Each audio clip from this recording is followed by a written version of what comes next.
ವಿಜಯಪುರದ ಪ್ರವೇಶ ದ್ವಾರದಲ್ಲಿ ಕುವೆಂಪು ಬರಹದ ಜಟಾಪಟಿ ಆರಂಭ ಆಗಿದೆ.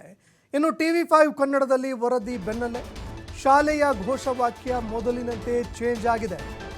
ಯಾವಾಗ ಟಿವಿ5 ಕನ್ನಡ ಈ ಬಗ್ಗೆ ವರದಿ ಮಾಡಿತು, ಘೋಷವಾಕ್ಯ ಮೊದಲಿನಂತೆ ಬದಲಾವಣೆಯಾಗಿದೆ. ಜ್ಞಾನ ದೇಗುಲವಿದು, ಧೈರ್ಯವಾಗಿ ಪ್ರಶ್ನಿಸಿ ಅಂತ ಶಾಲೆಯಲ್ಲಿ ಬರಹವನ್ನ ಚೇಂಜ್ ಮಾಡಲಾಗಿತ್ತು. ವಿಜಯಪುರದ ಮೊರಾರ್ಜಿ ಶಾಲೆಯಲ್ಲಿ ಘೋಷವಾಕ್ಯ ಬದಲಾವಣೆಯಾಗಿದೆ. ಈಗ ಮೊರಾರ್ಜಿ ದೇಸಾಯಿ ಶಾಲೆಯಲ್ಲಿ ಮತ್ತೆ ಮೊದಲಿನಂತೆ ಘೋಷವಾಕ್ಯ ಬದಲಾವಣೆ ಆಗಿದೆ. ವರದಿ ಪ್ರಸಾರವಾದ ಬಳಿಕ ಜ್ಞಾನ ದೇಗುಲ ಕೈ ಮುಗಿದು ಒಳಗೆ ಬನ್ನಿ ಅಂತ ಚೇಂಜ್ ಮಾಡಲಾಗಿದೆ. ಮುದ್ದೇಬಿಹಾಳ ತಾಲೂಕಿನ ಗಾಳಪೂಜೆ ವಸತಿ ಶಾಲೆಯಲ್ಲಿನ ಬರಹ ವಿವಾದ ಇದೀಗ ರಾಜ್ಯದಾದ್ಯಂತ ಸದ್ದು ಮಾಡ್ತಾ ಇದೆ. ಇನ್ನು ಯಾವಾಗ ಟಿವಿ5 ಕನ್ನಡದಲ್ಲಿ ಇದಕ್ಕೆ ಸಂಬಂಧಪಟ್ಟಂತೆ ವರದಿ ಪ್ರಸಾರ ಆಯಿತು, ಇದಾದ ಬಳಿಕ ಆ ಒಂದು ಬರಹವನ್ನು ಮತ್ತೆ ಬದಲಾವಣೆ ಮಾಡಲಾಗಿದೆ. ಇಂದು ಬೆಳಗಿನ ಜಾವದಲ್ಲಿ ಏಕಾಏಕಿಯಾಗಿ ಇದು ಬದಲಾವಣೆಯಾಗಿರುವಂಥದ್ದು ಕಂಡುಬಂತು.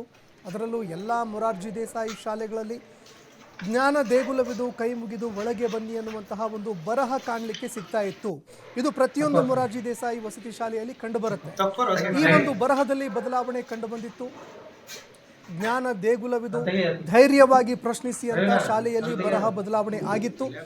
ಇದಕ್ಕೆ ಸಂಬಂಧಪಟ್ಟಂತೆ ಟಿವಿ5 ಕನ್ನಡದಲ್ಲಿ ವರದಿ ಪ್ರಸಾರ ಆದ ಬೆನ್ನಲ್ಲೇ ಅಧಿಕಾರಿಗಳು ಎಚ್ಚೆತ್ತುಕೊಂಡಿದ್ದಾರೆ. ಅದೇ ರೀತಿಯಾಗಿ ಈ ಬರಹವನ್ನು ಮತ್ತೆ ಮೊದಲಿನಂತೆ ಬದಲಾವಣೆ ಮಾಡುವಂತಹ ಕೆಲಸವನ್ನು ಮಾಡಿದ್ದಾರೆ.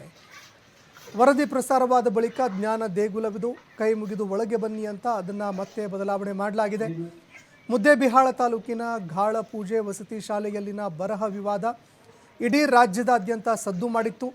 ಇದು ಕಾಂಗ್ರೆಸ್ ಹಾಗೂ ಬಿಜೆಪಿ ನಡುವಿನ ಒಂದು ಜಟಾಪಟಿಗೂ ಕೂಡ ಕಾರಣ ಆಗಿತ್ತು.